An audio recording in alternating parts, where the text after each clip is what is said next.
আমি সব সহ্য করতে পারি, তো কম্বলের ভেতরে পা দিলে আমি সেই গন্ধ সহ্য করতে পারি না।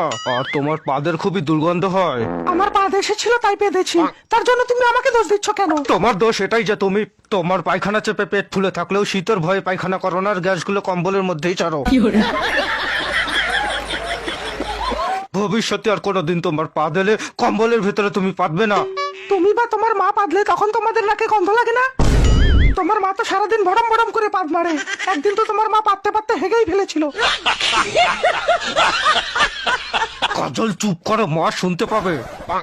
আমি পাদলে দুর্গন্ধ হয়, আর তোমার মা পাদলে কি গোলাপের গন্ধ হয়? কাজল! থামলে কেন? মারো, আরো মারো। তোমার মা সারা বাড়ি বেঁধে বেড়ায়, তখন কোনো দোষ নেই, আর আমি পাদলেই যত দোষ হয়ে যায়। মন খুলে যে পাতবো তারও কোনো স্বাধীনতা নেই, শান্তি করে একটু পাততেও পারি না। একটু পাতবো তাও যত দোষ।